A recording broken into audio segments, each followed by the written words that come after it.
जय बद्री विशाल। आप सबको मेरा प्यार भरा नमस्कार। जैसे कि आज गणेश जी को बैठे हुई छठवां दिन है और शिव महापुराण कथा को भी छठवां दिन है, तो ये देख लीजिए शिव महापुराण कथा शुरू हो गई है।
मेरी चादर है पुरानी, मेरी चादर है पुरानी,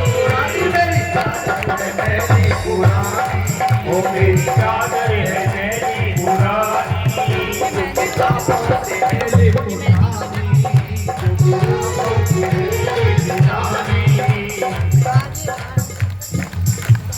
कैसे मैं आऊं तुम्हारे, ये बोले कैसे आऊं, मेरी चादर बड़ी पुरानी गलती हो गई।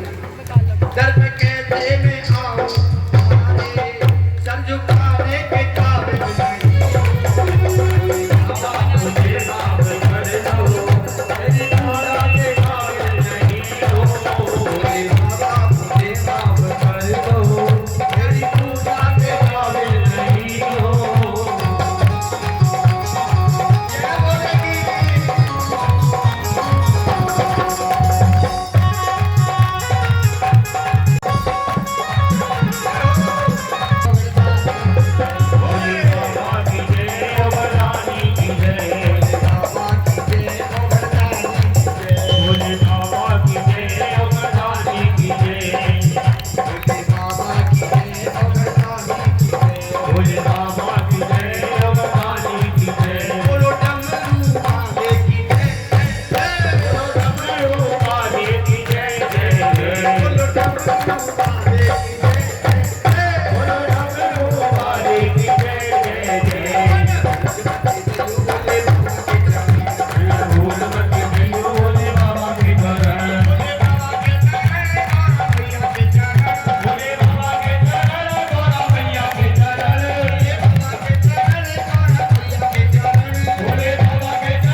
इसलिए उनका फिर एक नाम हुआ बाबा बर्फानी। नारद जी की तपस्या का ही कारण है कि संसार में कोई भूखा न रहे, कोई प्यासा न रहे। एक बात बताएं, वैसे त्रिदेव हैं ये तीनों, ब्रह्मा विष्णु और महेश, कि कोई भूखा न सोए। मेरे भोलेनाथ सुनाने से पहले सबको देख लेते कि कोई भूखा तो नहीं है। अब कोई ज्यादा बड़ा पापी हो तो उसकी बात अलग है।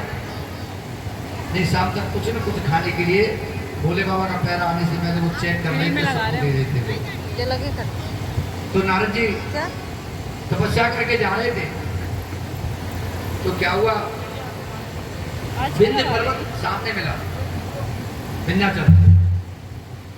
उसे बड़ा अहंकार है कि मेरे बराबर तो बड़ा ही नहीं है, और अहंकार तो किसी का नहीं रहता। तो नारद जी ने उसका अहंकार खंडन करने के लिए कहा, अरे विंध्य तू क्या बड़ा है, तेरे से बड़ा तो मेरु पर्वत है, उससे भी ऊंचा। उसने अपना आकार और बढ़ाया, और बढ़ाया, और बढ़ाया। और मेरे पर्वत से ऊंचा जाने के लिए मेरे भोलेनाथ ने देखा कि अहंकार जाएगा नहीं, तो उसको भोलेनाथ के बाद त्रिशूल लेकर के ऐसे मारा, त्रिशूल लगते वो बीच में टेढ़ा हो गया। विंध्य ने कहा, प्रभु ऐसा आपने क्यों किया कि तुझे ये पता नहीं कि जो जहाँ वो ठीक है, बड़ा छोटा लंबाई होने से नहीं होता, ऊंचाई होने से नहीं होता। बड़ा कौन होता है, छोटा कौन होता है, नवे सो भारी हो। देखिए जौन सा पल्ला नीचे को झुक जाएगा वो तो भारी होगा, खाली पल्ला तो ऊपर हो जाएगा, जिसमें वजन होगा वो नीचे जाएगा। इसी प्रकार से पेड़ की डाली है, जौन सी डाली पर फल होंगे वो झुकेगी, और नहीं तो सीधी चली जाती। तो बड़ा क्या है, बड़ा हुआ तो क्या हुआ, जैसे पेड़ खजूर और पंछी को छाया नहीं और फल आगे रखती तो किसी काम का है। बड़ा सदगुणों से होता है और छोटा दुर्गुणों से होता है। तब बिंद की समझ में आई, और बिंद ने भोलेनाथ की अपार तपस्या की। अपार तपस्या के प्रभाव से उस स्थान पर मेरे बिंदेश्वर महादेव जो प्रकट हुए, इसलिए उनको ओंकारेश्वर के नाम से जाना गया। अमलेश्वर भी कहते होते, अमलेश्वर या ओंकारेश्वर। बोलो ओंकारेश्वर महादेव की जय। श्री सूत जी महाराज समझाते हैं कि हे ऋषियों, मेरे प्रभु की लीला बड़ी अपार है। एक दारुक नाम का महान तपस्वी भोलेनाथ, तो दारुका उसकी पत्नी का नाम है, दारुक और दारुका। इतनी तपस्या की थी उन्होंने, जहां भी वो चलते हैं ना, जैसे यहाँ से दूसरी जगह जाना है तो वहां के फल पेड़ सब उनके पीछे पीछे होते थे। जितने वृक्ष हैं, वृक्ष तक उनका साथ देते हैं। इतनी तपस्या की है दारुक ने। अब ये उसको घमंड हो गया, अहंकार तो होना ही है। क्यों कि प्रभुता पाए गाय मद नाही, और या जग में असजन्मा नहीं। प्रभुता को पाकर के अहंकार न हो तो ये तो बड़ा मुश्किल बात है। और सुनो, प्रभुता को पाके जैसे अहंकार नहीं होता वो संत होता है। समझ लो, संत कोई कपड़े रखने से नहीं होते या घर को छोड़ देने से नहीं होते, संत तो गृहस्थी में भी होते। आप जितने बैठे हो, मुझे सब संत दिखाई दे रहे हो। मुझे जितने यहाँ कथा में बैठे हो, ये सब संत हैं। संत स्वभाव होता है, संत कुछ नहीं होता। साधु नाम साधुनोती, साधु नाम साधुनोती। तो स्वभाव अच्छा है, साधना भगवान की करता है, जितना समय लगता है उतना ध्यान लगाता है, उसी को साधु कहते हैं। अच्छा एक बात बताओ, ये पीले लाल हरे कपड़े पहनने से साधु हो जाएंगे क्या? चलो साधु हो जाए तो हम तब पीले और लाल कपड़े रंग के बढ़िया वाले और किसी भैंस पे डाल देंगे, भैंस पे, भैंस साधु हो जाएगी क्या? बोलो, नहीं हो गया। ये कपड़े रखने से और इनसे कुछ नहीं होता, मन को रहो अंदर से। और कितने गृहस्थी ऐसे, हम बहुत घरों में जाते हैं, हमारा जीवन इसी में निकल गया है कि हम देखते हैं वो वास्तविक संत है। अपने कार्यों के लिए दुनिया जीती है, अपने लिए दुनिया जीती है। पैदा होना फिर मर जाना, दुनिया का ढंग पुराना तो चला रहा है। अपने लिए सब जीते हैं, पर प्यारे वो जीना नहीं है जो औरों के लिए वो जीना है। मेरे भोलेनाथ के लिए जिए वो जीना है। अब देखिए आप लोग क्या प्रमाण, सरयू जी को देखो, है क्या इनके घर में काम नहीं है? हेलो, अरे कुछ तो होगा काम। इन्हीं का मन बच्चों में नहीं है, घर में नहीं है, परंतु नहीं, वो सब में मन होते हुए भी एक ध्यान इनका मेरे भोलेनाथ में है। इसी को योगी कहते हैं। योगी किसको कहते हैं? योगी कहते हैं योग मीन्स जोड़। कहते हैं इसका योग कितना हो गया, 4 तो कितने हो गए, 6 हो गए ना योग, 1 और 1 कितना हो गया, 2 हो गया योग। इसी को तो योगी कहते हैं। तो जो संसार के कार्यों को करता रहे और एक ध्यान मेरे भोलेनाथ में लगा रखे, वही योगी है। योग क्षेम भावना जरा संपत्ति का हरण से, उसी को योगी कहते हैं। मेरे भोलेनाथ परम योगी है। वो गृहस्थी नहीं है क्या? अरे पार्वती के साथ है, गृहस्थी है, परिवार अपने साथ, गणेश जी, स्वामी कार्तिकेय, सब कुछ है, परंतु फिर योगी कहते हैं उनको। भगवान श्री कृष्ण के 16,108 रानियां हैं, फिर भी उनको योगेश्वर कहा है। क्यों? संसार के कार्यों को भी कर रहे हैं। इसी प्रकार से आप लोग भक्त लोग घर के सारे कार्यों को करते हुए और जो एक ध्यान मेरे भोलेनाथ में लगा के रखता है, उसको योगी कहा है। वो योगी है। आप जितने बैठे, मैं अपनी व्यासपीठ से अपनी तरफ से तालियां बजा रहा हूं, ये सब योगी बैठे हैं, ये सब योगी पुरुष हैं। अच्छा देखिए, संसार का भी ज्ञान और परमात्मा का भी ज्ञान, उसको तो भूल गए, 1 और 1 तो हो गए। अच्छा एक बात, ये बिजली की लाइट चल रही है, इसमें तार कितने हैं? 2 तार है ना, एक तार टूट जाए बिजली चलेगी? भैया साउंड वाले, तुम्हारे में क्या तार है? 2, एक तार टूट जाए चलेगा साउंड? नहीं चलेगा। ऐसे ही संसार है, संसार में भी हमारे तुम्हारे भी 2 तार हैं। एक तार को घर के कार्यों में लगा के रखो और एक तार मेरे भोलेनाथ से जोड़ दो, आप सच्चे योगी हो जाए। इससे बड़ा योगी और कोई हो ही नहीं सकता। सबसे बड़ा मेरे भोलेनाथ महायोगेश्वर। तो वहां पर ओंकारेश्वर की स्थापना हुई और यह द्वार जो था उसे अहंकार आ गया। ये सारी संपदा उसके पीछे पीछे चलती है, तो सारी संपदा उसके पीछे पीछे चलने लगी, तो अहंकार आ गया, तो उसने देवताओं पर आक्रमण कर दिया। देवताओं पर आक्रमण किया। मेरे भोलेनाथ ने कहा ये ठीक नहीं था, तू मेरा भक्त है, मैं तुझे एक बार समझा रहा हूँ, कुछ समझ में आ गया, वापिस आ गया। अब चला जा रहा था, पीछे पीछे सारी संपदा चलती है, तो तुरंत ही वेद के नाम के ब्राह्मण थे, उन्होंने श्राप दे दिया कि जा दारू, यदि तू किसी को सताएगा, किसी को कष्ट देगा, तो तेरा वध हो जाएगा, तेरी मृत्यु हो जाएगी। अब उस दारू ने क्या किया, अपनी पत्नी को लेकर के वो समुद्र में चला गया। वो समुद्र में निवास करने लगा।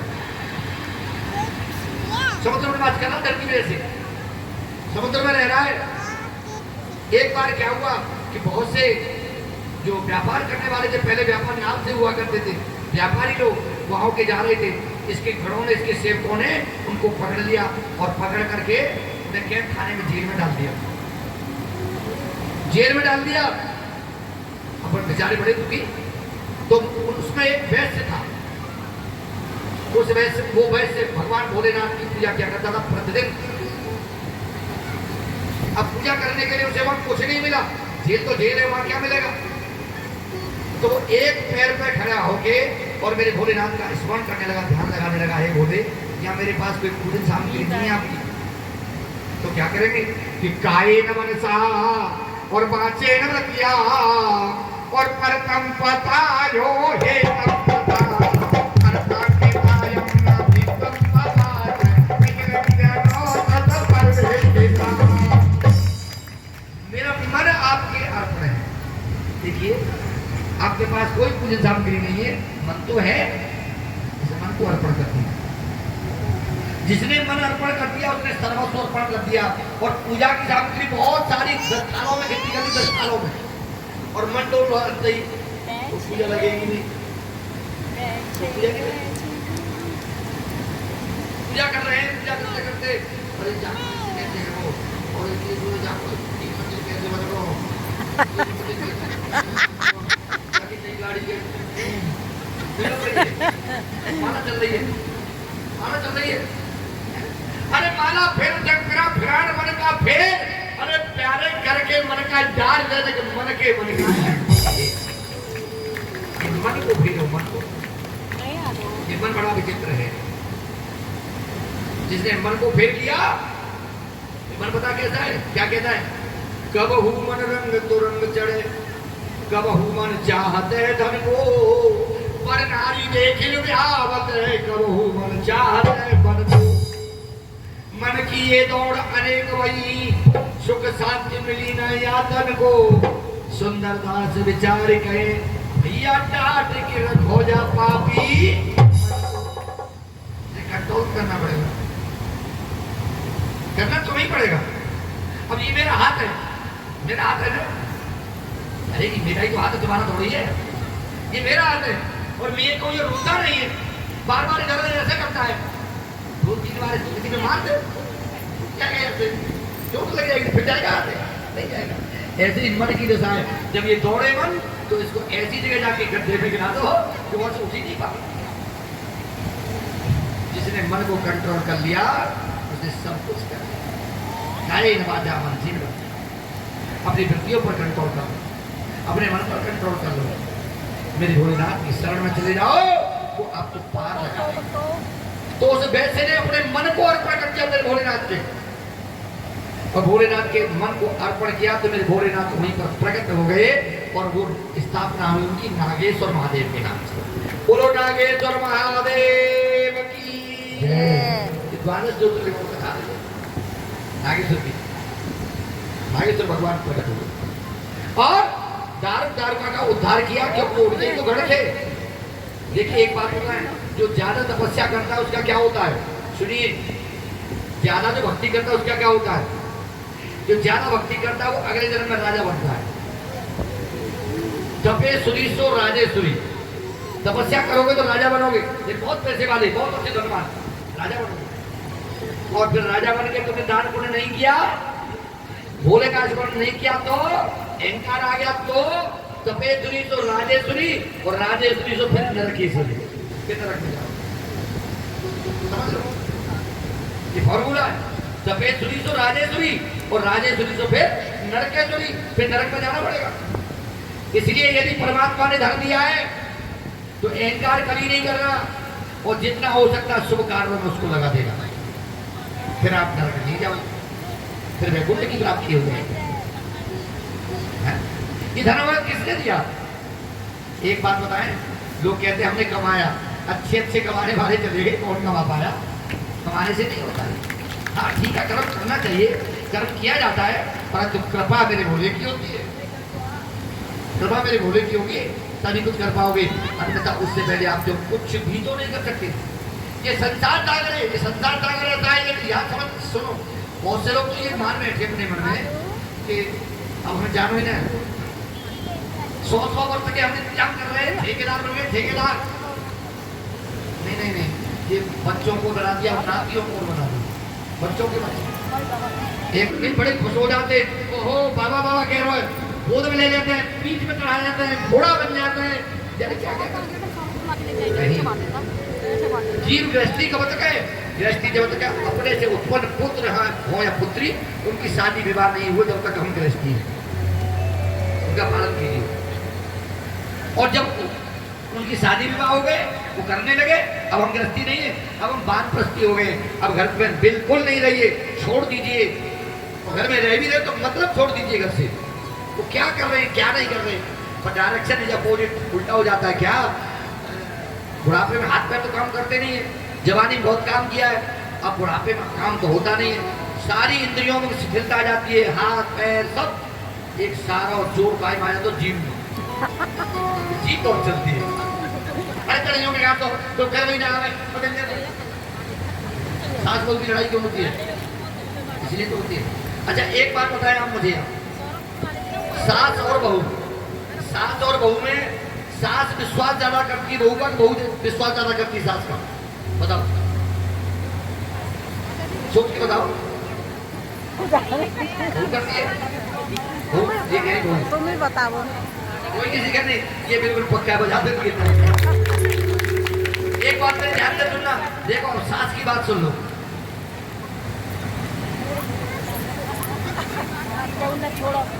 अब बताना, पूछना तो एक बार पूछ लो, और कुछ पूछना तो पूछ लो। बोलो जय भोले की। भाई पूरे 24 घंटे हम तुम्हारे साथ छोड़ देते हैं, विपिन जी को 2-3 घंटे के लिए मैं दे दिया करो, ज्यादा नहीं 2-3 घंटे के लिए मंगा रहे हैं। तो जय बोलेगी। अब एक बात ध्यान से सुनना, सुनो, सास का और बहू का रोल क्या है? सास जो है, सास जिसे सास कहते हैं, पहले नंबर तो एक गाली है, गाली उसका नाम रखते हैं सास। दूसरी बात क्या है? सास जब अपने बेटे के लिए बहू देखने जाती है, सुनना ध्यान से, बहू देखने जाती है, बहू देखने गई सास और उसे बहू पसंद आ गई, तो जाने बहुत टाइम से अपनी अंगूठी पहन रखी है, उसके पास कुछ नहीं, तो अपनी अंगूठी में पहना देगी, पहनाती कि नहीं? अभी उससे कोई परिचय ज्यादा नहीं हुआ है, तो देखने में अच्छी लगी है, ठीक है, जब तो बढ़िया है, बढ़िया है, बस गुड़ उसे पता नहीं कुछ भी हुई, केवल देखा उसका और अपनी अंगूठी काट के दे दी, और मिठाई को डिब्बा दे दो, सब कुछ दे दिया, और घर पे आई तो वही तैयारी में लग गई, सास तैयारी में लग गई, यानी जेवर बनवाएगी, अपने पुराने जेवर तोड़वा देगी, बहू को बनवा देगी, सारा जेवर बनवाएगी, बाजार से साड़ी वाड़ी क्या क्या खरीद लाई, यहाँ तक बाकी चप्पल खरीद दिला रहे, लाती कि नहीं लाती?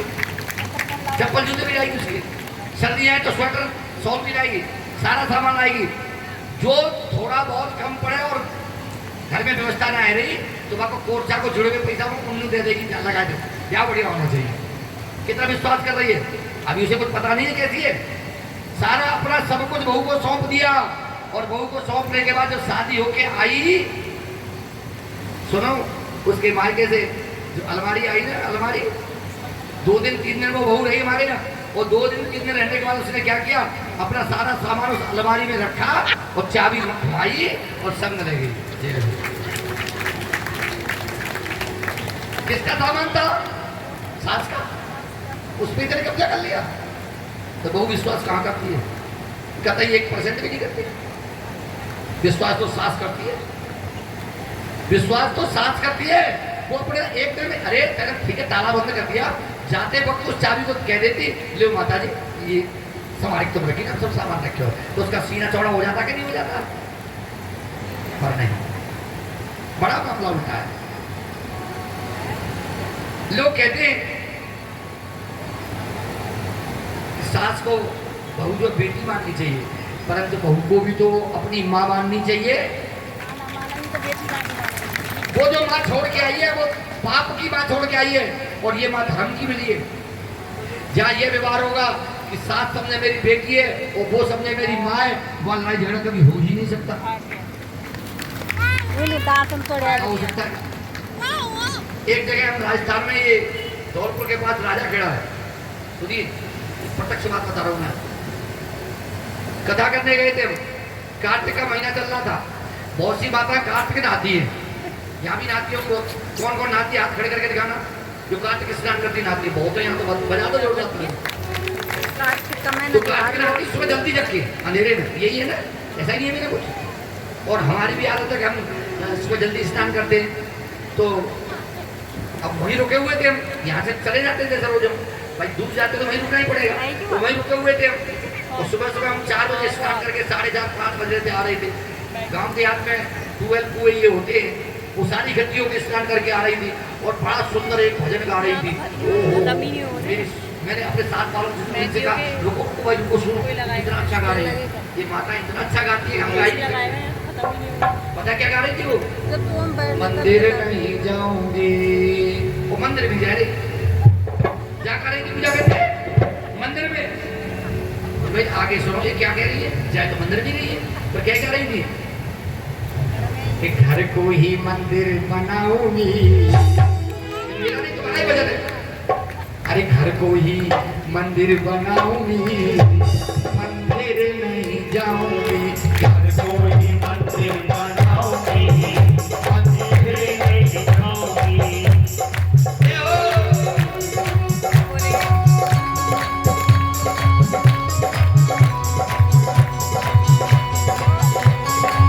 आगे क्या कर रही थी, गजब कर दिया उसने, सास अपनी को मानूंगी कौशल्या, सास अपनी को मानूंगी कौशल्या, सास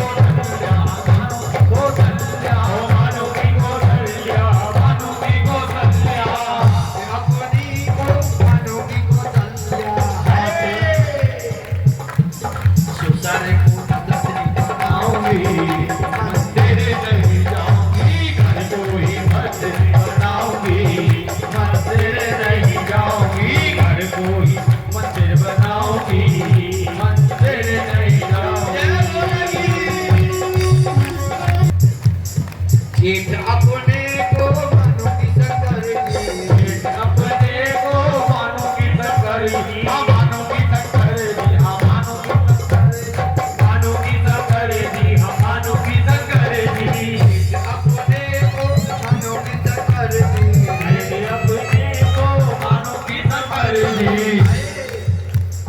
खिचड़ी को खिचड़ी जय हो। पार्वती बनाओगी मंदिर में कोई मंदिर बनाओगी, मंदिर नहीं जाओगी, कोई मंदिर बनाओगी मंदिर नहीं जाऊंगी कोई मंदिर बनाओगी।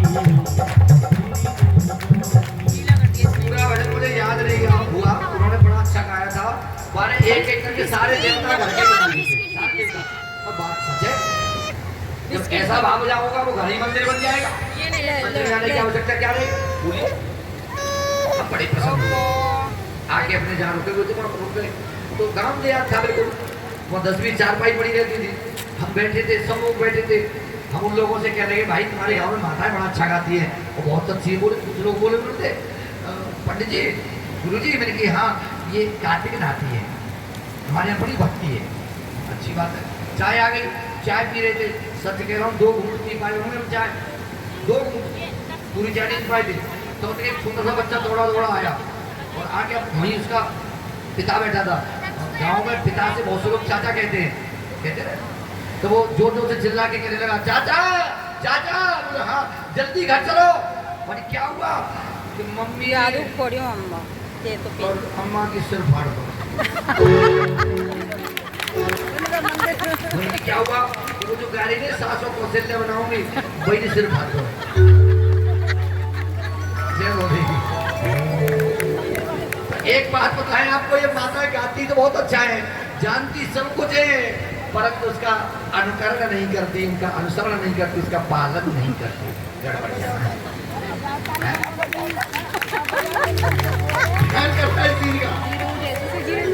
करनी मेरे कतरी कहने लगे खान सी बात। आप सामने रोटी सजा के थाली में बड़ी रोटी रसगुल्ले सब कुछ बढ़िया बढ़िया माल, और उसे हाथ से खाना मत। यूँ कहते रहे ना रोटी रोटी रोटी सब्जी सब्जी सब्जी, पेट भर जाएगा क्या? नादी नादी बोलिए, नहीं भरेगा। खाओगे तो पेट भरेगा, इसलिए कुछ करो। यदि जान के उसको मान ले तो फिर कोई दिक्कत नहीं। इनसे ज्ञानी कोई नहीं। परमपिता परमात्मा में इनके हाथ जोड़ गए, आज शक्ति स्वरूप पाए। तो ध्यान करना। एक पता नहीं वो कौन सा सीरीज चला था, सास भी कभी बहू थी। ओहो शब्द जो देखती होगी रे। ध्यान करना, सास भी कभी बहू थी, तो फिर इसका उल्टा कर लो कि बहू भी कल को सास बनेगी। बनेगी नहीं बनेगी? तब क्या होगा? एक सास जो थी अपनी सास को, एक बहू जो थी अपनी सास को मिट्टी के बर्तनों में खाना देती थी, रोज मिट्टी के बर्तनों में। खाए के लिए साफ नहीं करने पड़े, फेंक देती फिर वो। उसने अपनी बहू ने अपनी सास को बुढ़ापे तक मिट्टी के बर्तनों में खाना दिया, रोज साफ नहीं करनी पड़ेगी इसलिए। अब उसका लड़का बड़ा हुआ, बहू का, उसकी शादी हो गई। शादी हो गई तो उसकी घरवाली आई, वहाँ की घरवाली देखी कि हमारी सास क्या करती है, अपनी सास को मिट्टी के बर्तनों में खाना देती है। कुछ जाने की ओ साफ नहीं करने पड़े जाए हमारे करते। तो एक दिन ऐसी फेंक रही बर्तन, जब नई बहू बोली माता जी, बोले हाँ इन्हें फेंक क्यों रही हो? बोले क्यों, इन्हें को क्या करेगी? क्या करूँ, इन्हें संभाल के रखे थे, तुम्हारे काम आ जाएंगे। तो बहू तुम भी सोच लो, जैसे कर्म करेगी मेरे, फिर ऐसे ही बेल बनेंगे तेरे। जो तुम कर रही हो वही तुम्हें मिलेगा। जो अपनी सास की सेवा करती है, अपने ससुर की सेवा करती है, अपने बड़ों का सम्मान करती है, तो उनके बच्चे उनकी बहुआ भी आके उनका सम्मान पक्का है। सम्मान कीजिए, सम्मान मिलेगा। अपमान करोगे तो अपमान ही मिलेगा और कुछ नहीं मिलेगा। श्री सुकुमार सूत जी महाराज समझाते हैं कि हे ऋषियों, मेरे भोले की लीला की बड़ी विचित्र, बड़ी अपार है। सबको देते हैं, जैसी जाकी चाकरी तैसो सबको दे। जो जैसी भक्ति करता है उसको उसी भाव से दे देते हैं। तेरा बर्तन कितना बड़ा है, पात्र तो पात्र का नहीं करना। जिसका जो बर्तन होगा उतना ही तो आएगा उसमें भाई। है? बर्तन तो 1 लीटर का, और तुम दूध वाले से साहब को कह रहे 3 किलो दूध करने आ जाएगा, उसमें फैल जाएगा सब। तो पहले बर्तन बनाना होगा। बर्तन क्या है? ये हमारा हृदय करते था, ये हमारा हृदय ही बर्तन है। इसमें काम, क्रोध, मद, लोभ, अहंकार, शत्रु तो अनेक बैठे हैं। तो फिर ये बर्तन खाली नहीं, इसमें कथा कहाँ बैठेगी? ध्यान करना मेरे प्यारे, इस बर्तन को साफ करना है। अच्छा एक बात बताइए आप, रामायण के अंदर लिखा है कि जिन हरि कथा सुनी नहीं काना और श्रवण रंध्र आए भवन समाना। जिन कानों ने मेरे भोले की कथा नहीं सुनी, राम जी कथा नहीं सुनी, कन्हैया जी कथा नहीं सुनी, पुकार कैसे? अहिमाने सर्प के बिल है। सर्प बिल कभी बनाता नहीं, चूहा बिल बनाता है, सर्प उसमें घुस जाता है, 2 चीज मिल जाती है, खाने को भोजन, चूहे को खा जाता है सांप, और रहने को जगह। अच्छा एक बात बताओ आप ध्यान करके, गाय के तुम्हें दिखाई दे जाए तुम्हारे घर में सर्प घुस गया और वहाँ एक बिल है और बिल में सर्प अंदर चला गया, अब उसको कैसे निकालोगे? कोई तरीका है तुम्हारे पास निकालने का? बोलो, सोच के बताओ। बजा दो इनको उषा देवी के नाम की ताली, बिल्कुल सच कहा है। यदि अब उसके ऊपर आग नहीं जला रहे तो आग वहां तक पहुंचेगी नहीं, कोई चीज नहीं पहुंचेगी वहां तक। यदि बिल से सर्प को निकालना है तो तुम पानी भरो, सब्जी वाली पानी जैसे जैसे अंदर जाएगा घबराएगा, निकल के बाहर भागेगा। बरसात में तुमने देखा होगा सब बाहर निकल के भागते हैं, दिखते हैं, वैसे नहीं दिखते। क्यों?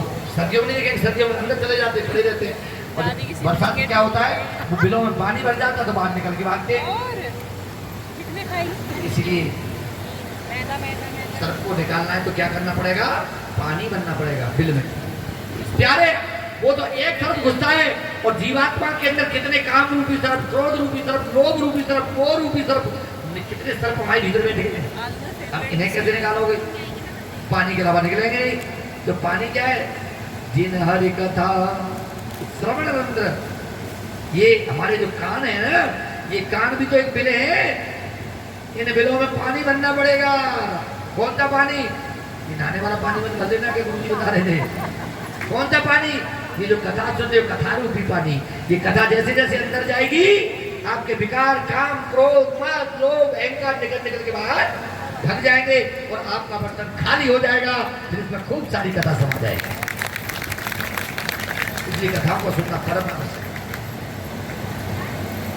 जितनी कथा सुनोगे उतने ही तुम्हारे शत्रु बाहर निकलेंगे, उतनी जगह बनेगी, उतने ही आपको रस आएगा। देखा होगा आपने, बहुत से भाई कथा में बैठते हैं, बहुत सी माता कथा में बैठती है पर उनका मन नहीं लगता, इधर उधर घूमता रहता है। क्यों? क्योंकि हम जगह ना है कथा के लिए, जगह तो होनी चाहिए। और कितने ऐसे चुपचाप शांत करके सुनते, उनकी जगह है, आ रही है कथा, बर्तन खाली है तो बर्तन को खाली तो करना पड़ेगा ही। बर्तन खाली नहीं होगा तो कुछ नहीं होगा प्यारे। क्यों? कि मनुष्य जीवन बड़ा अनमोल है, ये ऐसे नहीं मिल गया है। सुमिरन करोगे तो पार हो जाओगे, मेरे भोलेनाथ का सुमिरन कीजिए, निश्चित पार हो जाओगे। और यदि सुमिरन नहीं किया तो भव गोता खाओगे, अधवर में डूबोगे। कैसे? 2 लाइन मेरे साथ मिलके गाइएगा।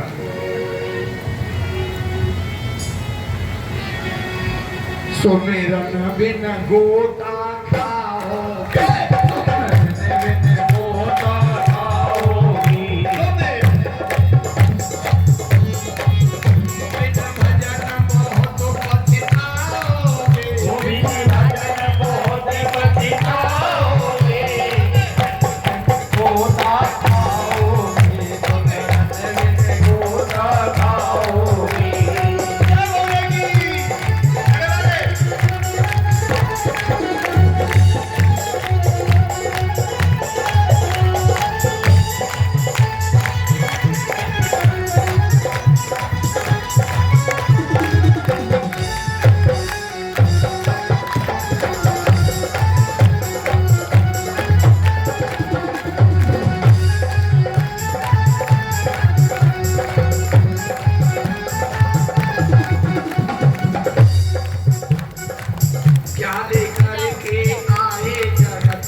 करके आए जगत में क्या लेकर के जाओगे ओ क्या लेकर के जाओगे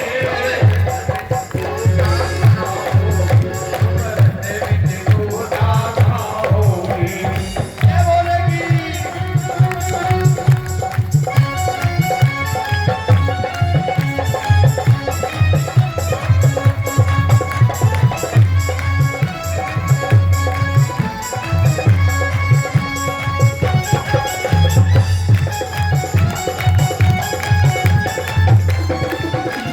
आए थे तो कैसे आए थे मुट्ठी बांध के आए जगत में मुट्ठी बांध के आए जगत में आपने देखा होगा बच्चे का जन्म होता है तो मुट्ठी बंधी होती है होता नहीं तो खाली होती है बंधी होती है मुट्ठी बांध के आए जगत में और मुट्ठी बांध के आए जगत में आतप सारे गाओ ओ आत्मकारे जा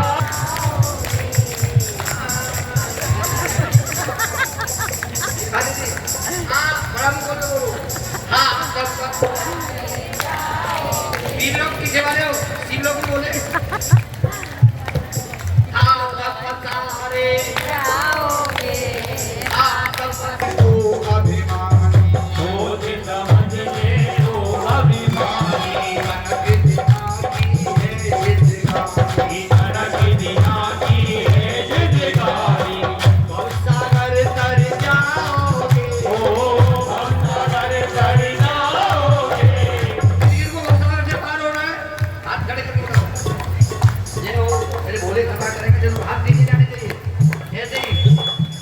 खाओगे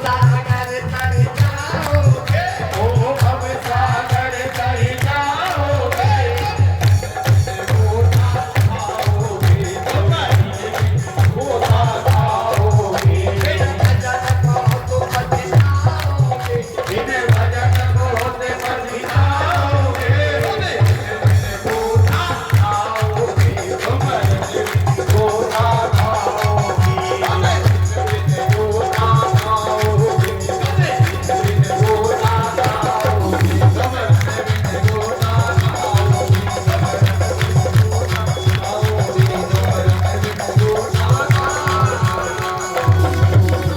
हत्या कौन सी लगती है सबसे पहले झाड़ू लगाते हैं चींटी चाटा कुछ न कुछ मर जाता है अनजाने की हत्या है दिखाई नहीं दिया मर गया दूसरी बात सब्जी वब्जी काट दो कीड़ा निकल आता है न चाहती हूँ पानी में धोया रगड़ गया वो मर जाता तीसरी एक हत्या लगती है अग्नि रणों मध्य भोजन बनाती है जब गैस पर चूल्हे पर पहले बनते थे लकड़ियों में बहुत होते थे कीड़े मकोड़े बेशक चूल्हा नहीं आपके गैस है फिर भी कीट पतंग और के मर जाता है चौथी जो हत्या होती है चौथी हत्या जो होती है माताओं को जो लगती है वो ध्यान करना आप आटा गूंथती हो बनाती हो उस वक्त कुछ गड़बड़ हो जाता है ये लगती है पांचवी हत्या ब्रह्म हत्या माताओं को हमेशा से लगी हुई है इसलिए बांट में ले ली थी बंटवारे में छोटी सी कथा सुनो बंटवारे में कैसे ले ली थी तो ब्रह्म हत्या कौन सी है पांचवी जो माताओं को परमानेंट लगी हुई है कौन सी इशारे में समझने वाली बातें है महीने के रूप में जो परिणत होती है इनसे तो पांचवी ब्रह्म हत्या तो पांच हत्याओं को लिए बैठी है सुनना देखिए एक समय देवताओं ने गुरु बृहस्पति से जाकर के कहा कि हमारी यज्ञ कराओ गुरु बृहस्पति ने कहा अभी टाइम ठीक नहीं है मुहूर्त ठीक नहीं है देवताओं ने सोची और कहीं कि यहाँ कर लेंगे इसलिए हमें बहका रहे हैं गुरु की बात पर विश्वास करना चाहिए किंतु परंतु नहीं होनी चाहिए देवताओं ने किंतु परंतु की और का कोई छोड़ो दूसरा गुरु बना देते तो विश्व रूप को गुरु बना दिया उन्होंने और विश्व रूप को गुरु बना के देवताओं ने यज्ञ किया जब देवताओं ने यज्ञ किया विश्व रूप के तीन स्थित थे अब एक आदमी स्वा बोला एक मोहतर एक बोला तीन मोहतर तीन में आवाज जाएगी जाएगी कि नहीं तो दो मुंह से आहुति देता था देवताओं को और एक मुंह से आहुति देता था राक्षसों को क्यों क्योंकि उसकी माँ जो थी दृष्टा वो राक्षसी थी पिता तो ब्राह्मण थे ब्रह्मा राक्षसी थी देवताओं को पता लगा, इंद्र को इशारा किया तो इंद्र ने अपने वज्र से उसके तीनों सिर काट दिए। गुस्सा, उन 3 सिर के 3 पक्षी बने। कौन कौन से? कपिकुंजल, कुंजल और तीतर। कपिकुंजल और कुंजल तो पहाड़ी क्षेत्रों में होते हैं, तीतर तो आपने यहाँ भी देखे होंगे। और तीतर की बोलने की आवाज कभी सुनना तो उसके मुंह से निकलता क्या, ये ध्यान करना। हमेशा जब बोलता तो एक ही बात कहता, क्या? राम तेरी कुदरत, राम तेरी कुदरत, राम तेरी कुदरत। मुंह से बोलता तो निकलता ही है। 3 पक्षी बने। इंद्र को ब्रह्मत्या लग गई, इंद्र घबरा गया, सब देवताओं के पास गया, भैया मुझे बचाओ बचाओ। कौन बचाए? तो बचाने के लिए देवताओं की एक मीटिंग हुई और हत्या के 4 भाग किए, पार्ट्स ऑफ 4। क्या भाग किए? 4 भाग किए और कहा 4 भागों में बांट लो। अब कौन ले? आओ लो, देवता कौन लेगा? एक बात होता है, अभी खबर पहुंच जाए कि गाजीपुर में पंडाल में कंबल बट रहे फ्री, जिन्हें जरूरत नहीं वो भी पहले आ जाएंगे। बुरा मत मानना, जो बांटने लाएंगे औरों को वो भी ले आके एक और ले आके चलो फ्री बटना है, आ जाएंगे नहीं आ जाएंगे। और जो कहते हैं हत्या बट रही है, हत्या तो हत्या लेने को आएगा, बताओ नहीं आएगा ना। अब हत्या को कौन ले? तो सबसे पहले धरती माता तैयार हुई।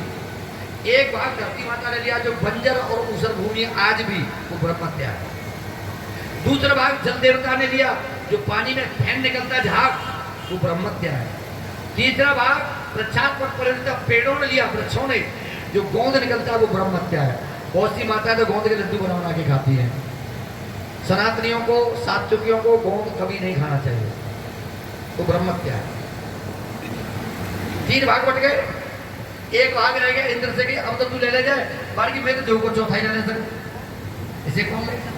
कोई देवता तैयार नहीं हुआ, कोई तैयार नहीं हुआ। तो ये माताएं बड़ी सरल होती हैं। इन माताओं ने कहा भैया देवताओं को भला होना चाहिए, कोई बात नहीं, हम झेल लेंगे, इसे चौथे भाग को तुम हमें दे। कितनी दयालु होती है, बताओ कैसी दयालु होती है। इनके अंदर दया भाव आवे तो अपने मुंह की रोटी भी तुम्हें दे देगी, भूखी सो जाएगी, और तुमसे नाराज जाएगी तो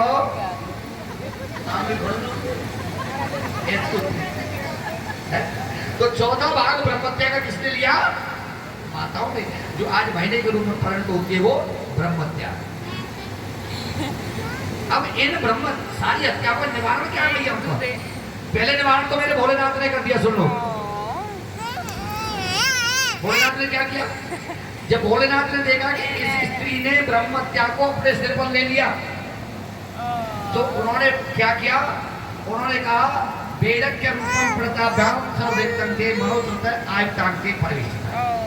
क्या के सुनो, पुरुष और नारी, यदि पुरुष कोई धार्मिक कार्य करेगा, चाहे वह स्त्री उसके पास में है या नहीं है, वो दान करेगा, पुण्य करेगा, तो उसका आधा उसकी घरवाली को मिल जाएगा ऑटोमेटिक। और माताएं जितना करेंगी उसका 1% भी उसके आदमी को नहीं मिलेगा। ये पार्वती के कहने से हुआ है। तो पार्वती भी तो माता है ना। पार्वती लेकर देखो ये जनानी कितनी माता है, कितनी वो है कि ब्रह्मत्या ले ली, तो पार्वती रूठ गई थी। मैं भोलेनाथ का चिंता मत करो, मैं बढ़ते देता हूँ कि आदमी कितना ही दान पुण्य कुछ करे, भजन करे, सत्संग करे, कीर्तन करे, कथा कराए, उसका आधा पुण्य बिना किए हुए इन माताओं को मिलेगा, चाहे वो उनके साथ है या नहीं है। और पुरुष कितना ही करे उसका तो मिल जाएगा, और माताएं कितना ही कुछ दान पुण्य करे, कितना ही कुछ करे, इनको पूरा पूरा मिलेगा। और 1.5 गुना होगा ही नहीं होगा ये।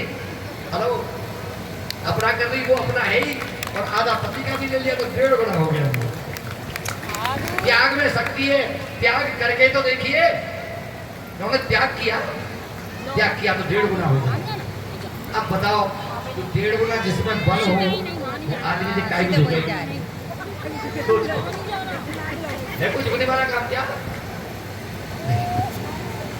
इसीलिए शादी होके आती है, कुछ दिन तो देख लेती है, 1 महीने में देख लेती है स्वभाव कैसा है, और 1 महीना बाद ही उसका कर देती सीधा काम। अब तू आधे नंबर ले तो उसे 1.5 गुनी बुद्धि लिए बैठी। और प्रमाणिक है, देखो इन्हें 100 रुपए दे दो, माताओं को 100 रुपए सब्जी लेके आएंगी, सच में 100 रुपए की बाजार से सब्जी ले आएंगी, उसमें 10 रुपए के गोलगप्पे भी खाएंगी और 5 रुपए वापस भी ले आएंगी 100 रुपए में। और को भेज दो, आदमी को भेज दो। 100 रुपए के लिए 150 रुपए दे देना, घर की पूरी सब्जी नहीं ना पाएगा, क्योंकि 1.5 गुनी बुद्धि है इसमें। कोई ये कहता है कि महात्मा में आदमी से बुद्धि का बैठा 1.5 गुनी ज्यादा बुद्धि कम नहीं। हाँ, विवेक इसमें है, विवेक नहीं। यदि विवेक होता तो ब्रह्मत्या को न ले लेती। इनके अंदर विवेक नहीं है। विवेक मीन्स सोचने समझने की शक्ति। क्या काम है करूं तो गड़बड़ तो नहीं जाएगी, सोचने की शक्ति नहीं है। जो करना है वो कर दिया, होगा देख रहे हैं। विवेक कम होता है, बुद्धि आदमी से 1.5 गुनी होती है और हर कार्य में ये 1.5 गुना है। बोलो पार्वती पतिनाथ की। अब त्रिसूत्र सूत्र महाराज समझाते हैं, हे ऋषियों, मेरे भोलेनाथ ने 5 कोस में काशी को बसाया। 5 कोस, पंचकोशी परिक्रमा काशी जो लोग गए हैं कोई काशी आप ओहो हमारे तो मुख्य यजमानी में देखो दोनों बजा दो सबके नाम की जो खाने का क्या है। पंचकोशी परिक्रमा लगती है। मेरे भोलेनाथ ने जब उस काशी नगरी को बसाया और ये पढ़ दिया कि काशी नगरी में जिसकी वृत्ति होगी वो सीधा मेरे शिव धाम जाएगा। इसीलिए लोग बड़े बड़े ऋषि मुनि संत महात्मा लोग ये चाहते हैं कि हमारी अंत का समय आए तो हम काशी में। एक समय काशी डूबने लगी, जब प्रलय हुई तो डूबने लगी तो मेरे भोलेनाथ ने इसको त्रिशूल पर उठा लिया। आदमी कहते हैं काशी भोलेनाथ के त्रिशूल पर टंगी हुई है, उस पर बसी है। तो ध्यान रखेंगे इस बात का। जब काशी को बड़ी सुंदर बनाया स्वर्ण से भोलेनाथ ने अपने नैतिक स्थान बनाया, पार्वती के साथ विराजे।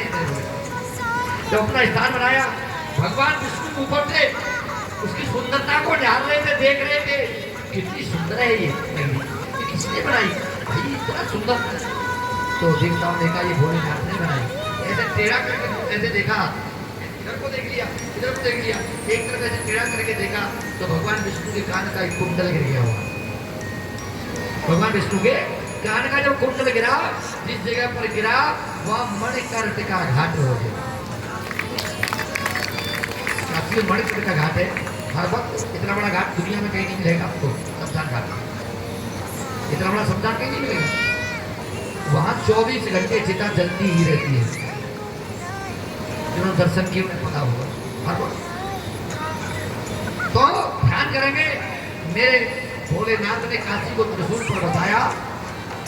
मणिकर्णिका घाट भगवान विष्णु ने बनाया और उनका नाम हुआ विश्वनाथ। बोलो बाबा विश्वनाथ की, बाबा विश्वनाथ की, उमापति महादेव की। 2 लाइन मेरे साथ मिलकर गाइएगा।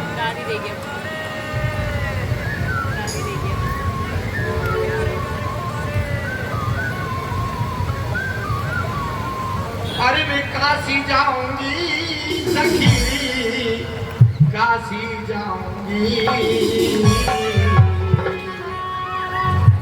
आज भगवान ने ताली बजा जब तुम्हारे मन की बात है। आज ही तो वैसी बेचारी मजबूरी में बजा सके क्या करो। और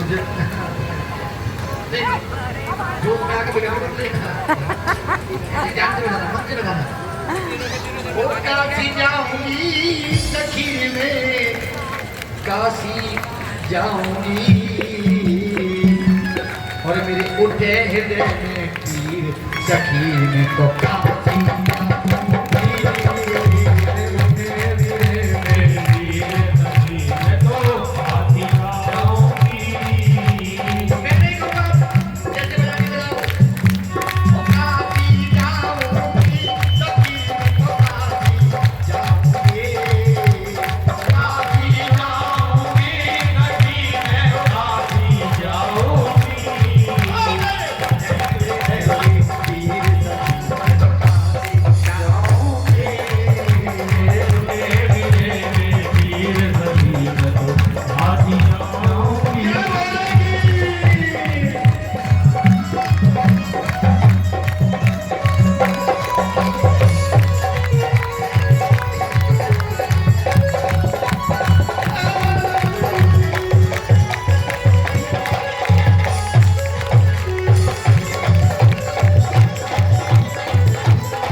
लौट के मेरे नाम आऊंगी नहीं बच्चे को ध्यान कर देगा ओ काजी जाऊंगी लौट के क्या कहते ओ काजी जाऊंगी लौट के मेरे नाम लाऊंगा मेरे उठे मेरे वीर सखी मैं तो काशी जाऊंगी मेरे उठे मेरे वीर सखी मैं तो काशी जाऊंगी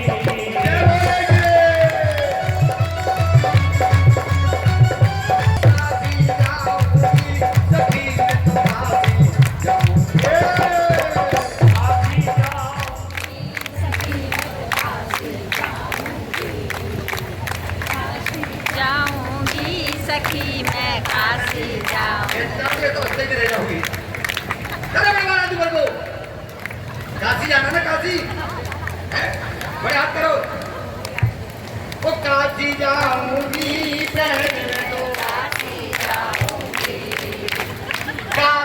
जाऊंगी सखी रे मैं काशी जाऊंगी।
कौन कौन गए काशी हाथ खड़े हो गया बोल दो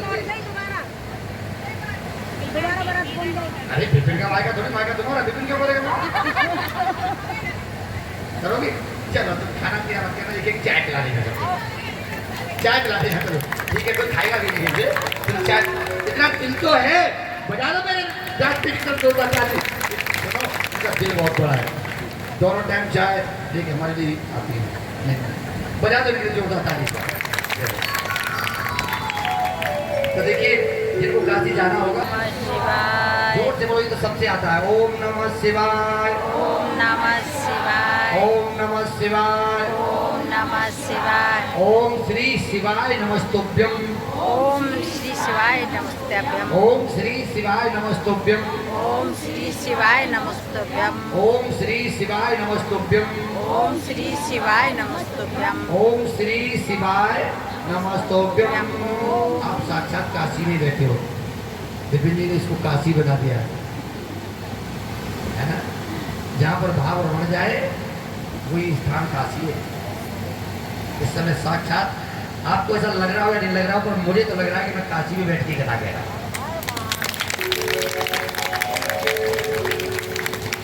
मेरे साथ बोले ओम श्री रुद्राष्ट्र रुद्राष्ट्र रुद्राष्ट्र कमिदं च प्रोतम विप्रेण विप्रेण विप्रेण हरतोषये या पठन्तं नरा भक्त्या तेषां शंभो प्रसीदते प्रसीदते हाथ जोड़ दो विनश्यते वदामि लिखितात्मन जनपश्यत सर्वेत्र ब्रह्माणां ब्रह्मरूप धाम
7 दिन तक इनकी पूजा चली है और उसके बाद ये अभिमंत्रित होते जब ये दिए जाते हैं कि गुरुओं की बोलते देखो ये जो तुम्हारे तुम लोगों से पैसे लिए हैं सर मैंने इसमें नहीं गिराए अलग उठा के रखी है ये पैसे हम गुरुओं के पास ही पहुँचाएंगे।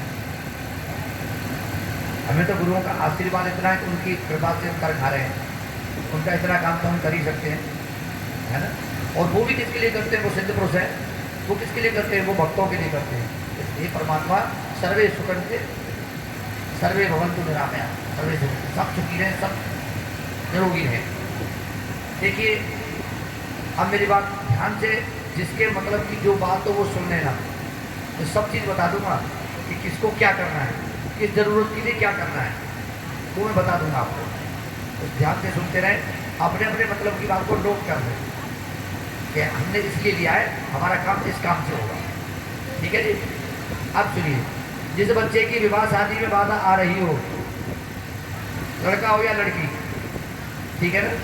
पहली बात तो रुद्राक्ष का करना क्या है, आप लोगों को लाल कपड़े में लेके बांध के और जहाँ पूजा करते हुए अपने सुरक्षित स्थान पर रखे, जिसे छुआ हुआ न ले जाए, गड़बड़ नहीं होना चाहिए, बार बार नहीं मिलते हैं, बड़े भाग्यशाली होते हैं जिनको रुद्राक्ष मिलते हैं, ठीक है ना। तो बांध के रखना, बड़े संभाल के, डिब्बी बंद करके भी रख सकते हो, पर इसकी पूजा प्रतिदिन होनी चाहिए। ये करेंटली फल देगा आपको, तुरंत फल मिलेगा आपको बहुत जल्दी, पर करना पड़ेगा आपको रोज। देखिए बिना कर्म के तो कुछ प्राप्त होता नहीं, कर्म तो करना पड़ेगा।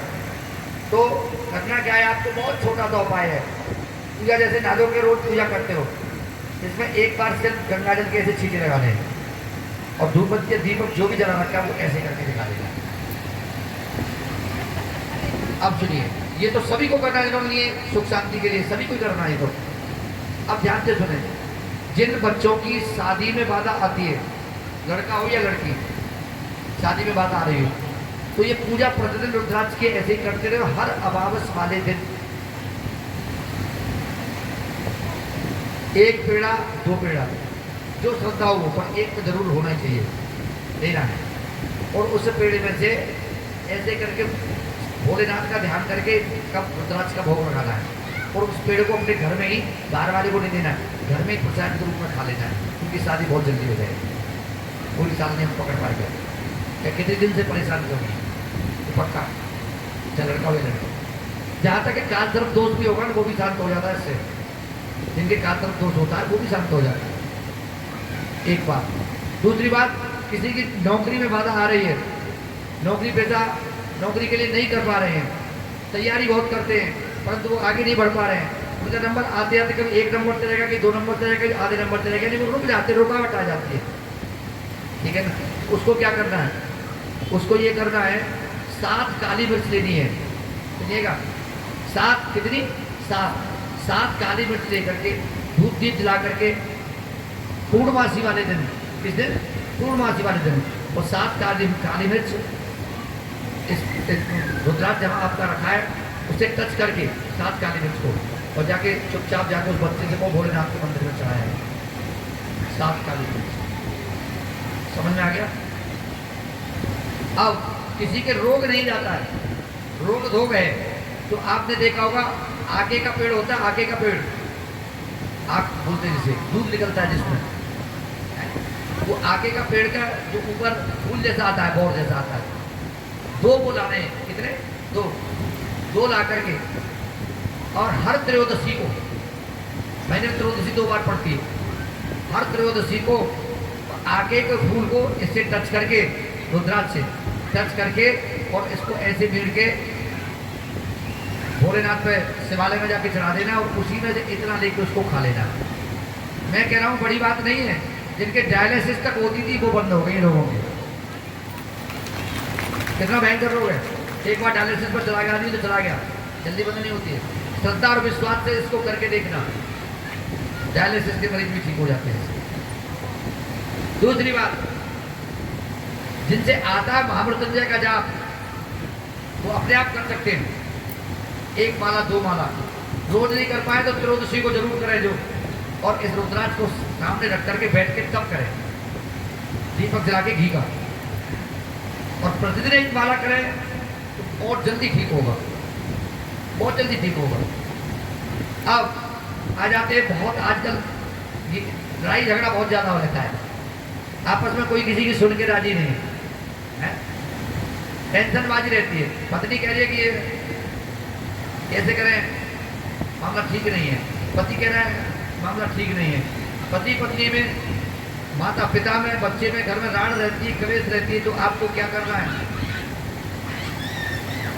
ये बेलपत्री है ना, बेलपत्री, ये बेलपत्री और एक पीपल का पत्ता, एक बेलपत्री और एक पीपल का पत्ता,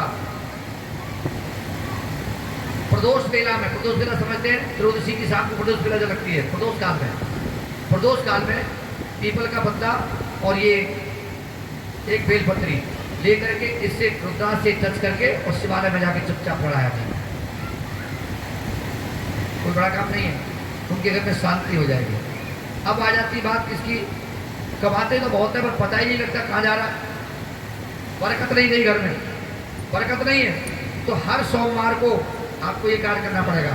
हर सोमवार को रुद्राक्ष को अपने सामने रखिए, धूप दीप से इसकी पूजा कीजिए, पूजा करके मिष्ठान का भोग लगाइए, लड्डू हो, पेड़ा हो, जो भी हो, बर्फी हो, जो भी हो, मिष्ठान का भोग लगाइए और भोग लगा करके ताजी बेल पत्र पर ओम नमः शिवाय, 3 पत्ते होते बेल पत्र के, तीनों पर लिखें, 9 पत्ते लेकर के जाएं, 9 पत्ते यहाँ टच करके और शिवालय में चढ़ाया हूँ, बरकत अपने आप घर में हो जाए पक्का। इसके बाद ध्यान करेंगे, बहुत से लोग ऐसे भाई इनका कर्जा ही नहीं करता है, 1 लाख उतारा 1.5 लाख फिर हो गया, 1.5 लाख उतारा 2 लाख हो गया, कर्जा जिनका उतर ही नहीं पाता है। तो आपको क्या करना है, हर शनिवार को देखिए, शनिवार को लक्ष्मी के भाइयों की शादी तय हुई थी, इसलिए लक्ष्मी बहुत प्रसन्न होती है। आपको क्या करना है, एक रोटी लास्ट वाली, जो भोजन बनाती माता है, एक लास्ट वाली रोटी बनानी है, उस रोटी पर हल्का सा बेवालन सरसों का तेल ऐसे टच कर देना है, ऐसे टच कर देना है और टच करके रुद्राक्ष से लगा करके उसको रात को रख देना है और सुबह किसी भी कुत्ते को खिला देनी है। कर्ज ऐसे पड़ जाएगा जैसे हुआ था ही नहीं, पता ही नहीं लगेगा कहाँ लगेगा। और किसी को कोई शंका हो, कुछ पूछना हो विशेष काम के लिए तो खड़े होकर पूछ सकते हैं अपने स्टाफ पर। किसी और धारणा से लिया हो, इसकी ये धारणा हो कि मेरा ये काम होना चाहिए, तो वो खड़ा हो जाए एक बार, कोई ऐसा है तो, नहीं है तो सबकी समझ में आ गया तो कोई बात ही नहीं, आ गया सबकी समझ में भैया। पूजा प्रतिदिन करनी है, ले तो लिया है पर पूजा प्रतिदिन करनी है।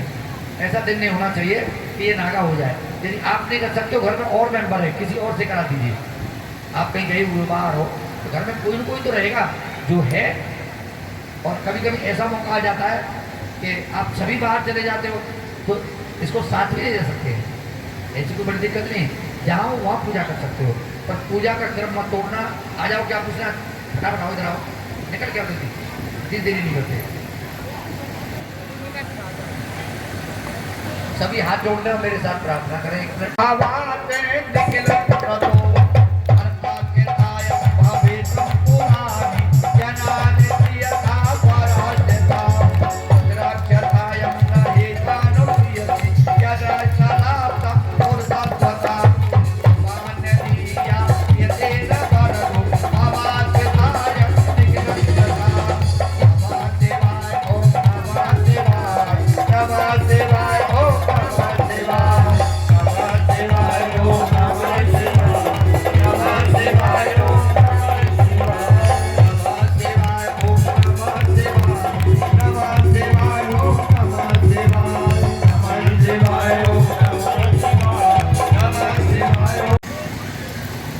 बाते फल और फूल चढ़ाए मुँह पे, मैं यही तेरी नाराज है गयो तो पे।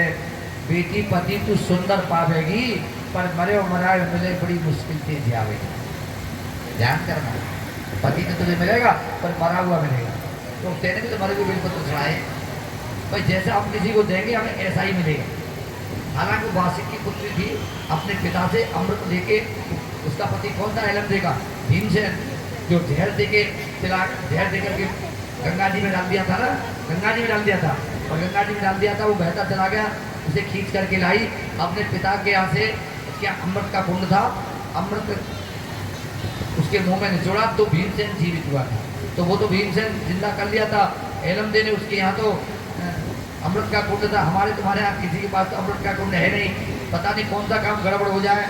इसलिए इस चीज का ध्यान रखना हमेशा कि बासी बेल पत्र कभी भोलेनाथ पर नहीं चढ़ा देना भूल से। ये हमारी आपको हिदायत है। बोलो उमापति महादेव की जय।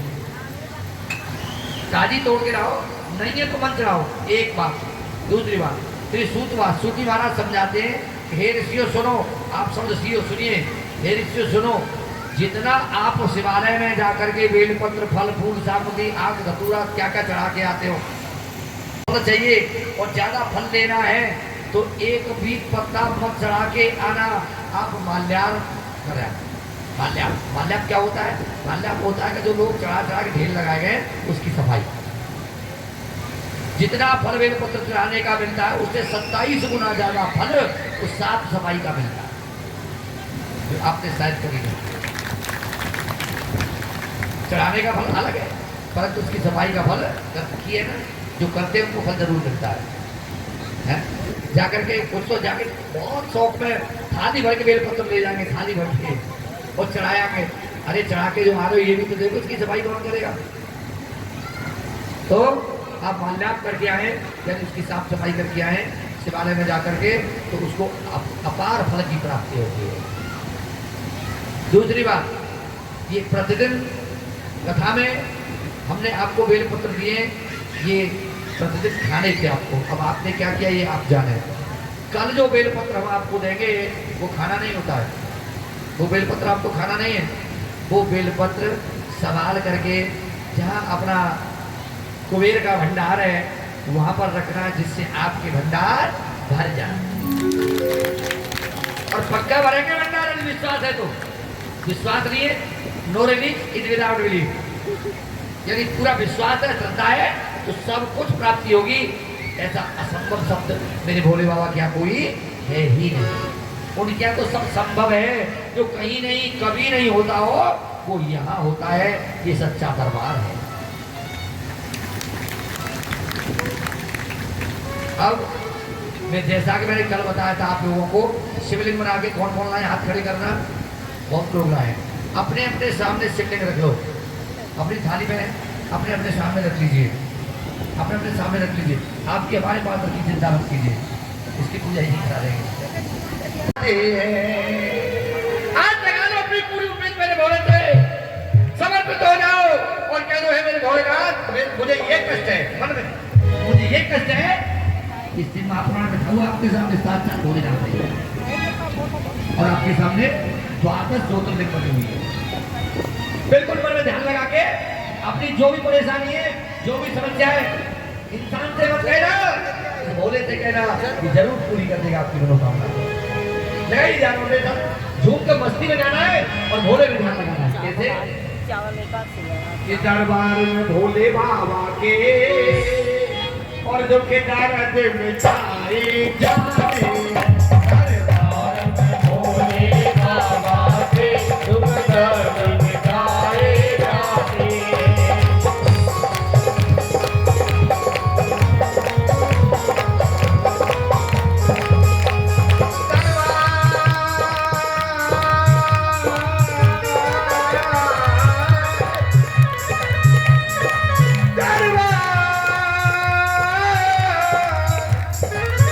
दरबार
भोले की शक्ति पाने में। अरे पापियों,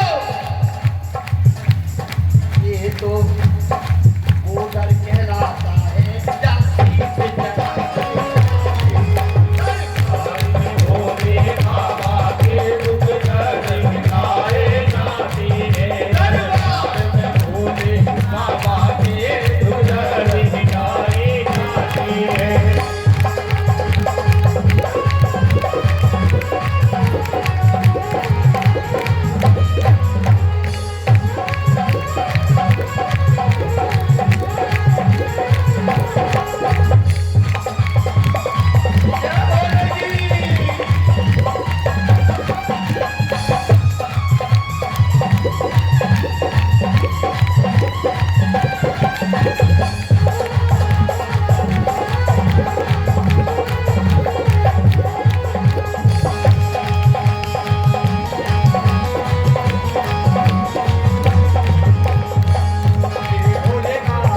मेरे भोले का लगा है दरबार। मेरे भोले का लगा है दरबार। शिवलिंग तो सबने बनाया, हमने लड़के ने बनाया, मेरे नंदी मिट्टी के ये हाँ सब मिट्टी के अरे काले कैसे करे? पेंट करे, कलर करा थे। नंदी भी बैठा है।